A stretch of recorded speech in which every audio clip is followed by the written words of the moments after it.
লাইভে এসেছি, তা ভক্তরা একটু খুব মন দিয়ে শুনবেন আমার কথাগুলো। দাঁড়াও ধরো, এই মায়ের কাছে কি হয়েছে, মায়ের কাছে শোনা যাক। বলো মা। আমার কাছে একদিন সন্ধ্যাবেলা একবার একটা ফোন আসে, বলে আমি কৃষ্ণকালী মায়ের মন্দির থেকে বলছি, আর এরকম আপনি যে মন্দিরের জন্য টাকা, আমি এগুলো কমেন্টসে লিখতাম যে মায়ের মন্দির তৈরি হবে, আমি কিছু দিতে চাই।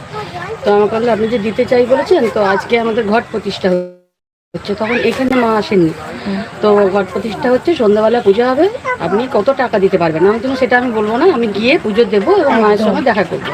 তো বললো মা সবার সঙ্গে দেখা করেন না, আর আমিই সব কিছু করি। মানে উনি আমাকে বোঝাতে চাইলেন যে দাদা ফোনটা করছেন, এটা আমাকে বোঝাতে চাইছেন। কিন্তু আমি তো দাদার কথা শুনেছি অনেকবার, কোনোদিন করে এরকম কথা শুনিনি। রাস্তায় আমাকে বললো যে আবার 8টার দিকে ফোন করে বললো যে ফুলের টাকাটা দিন, আমি ফুলের বাজারে এসেছি মায়ের ফুল কিনতে, আপনি যদি দিতেই চান তাহলে কিছু তো দিন। না মিথ্যে কথা বলছেন।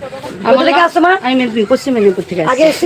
না মা, এই তোমার উপকার আছে মা। হ্যাঁ, আমি মনে মনেই মাকে ডেকেছি, ঘরে ফটোতে ডাকি মাকে, কিন্তু ভয় পেয়ে গেলাম। আমি কিছু কথা বলার জন্য একবার আমি ভিডিওটা এই কারণে করলাম, এরকম অনেক হয়েছে। আর একটা ভক্তের মায়ের কাছে এরকম করে টাকা নিয়েছে, 2400 টাকা নিয়েছে।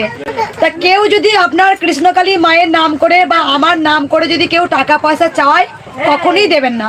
সেই নাম্বারটা এমনকি আমাকে হোয়াটসঅ্যাপে সেন্ডও করেছে। সেই মা আমাকে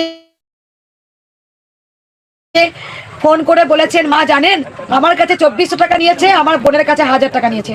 এমনকি বলেছেন যে মঙ্গলা মায়ের সঙ্গে দেখা করা যাবে না, সব দায়িত্ব আমিই নিয়েছি, কারণ যা টাকা পয়সা আমার কাছে দিন। কারণ এটা কখনোই করবেন না। যদি আমরা আপনাদের মন্দির করার জন্য দেওয়ার ইচ্ছুক হোক, 100 টাকা 200 টাকা 50 টাকা 20 টাকা বা পুজো করার জন্য, সেটা আপনারা এসে মন্দিরে এসে দান করবেন, কেন পরে হাতে তুলবেন? দেখুন এরকম অনেক ফ্রড তৈরি হয়েছে, যেটা আমার নাম করে।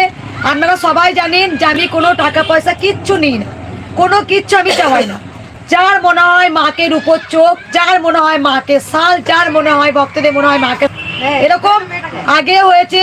যদি কেউ আমার নাম করে বা কৃষ্ণকালী মায়ের মন্দির থেকে বলছি বলে বলে যে আপনারা মন্দির করার জন্য দান করুন, ঘট পাতার জন্য দান করুন, ফুলের মালা কেনার জন্য দান করুন, এটা কেউ করবেন না বলেছে মা প্রমাণ দিলেন।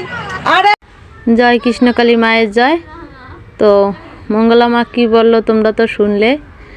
মানুষ পৃথিবীতে কত রকম, কেউ মাকে মন্দির করার জন্য টাকা দিচ্ছে, কেউ মিথ্যা বলে টাকাগুলো নিয়ে নিচ্ছে। এটা কি ঠিক? কেননা সে একটা খুশি হয়ে টাকাটা দিচ্ছে, সেই টাকাটা নেওয়া কি ঠিক? এইগুলো করবেন না, তো এগুলো করা ঠিক না। সবাই ভালো থেকো, সুস্থ থেকো, কৃষ্ণকালী মাকে মন প্রাণ ভরে ডাকো। তো এই ভিডিওটা এই পর্যন্ত।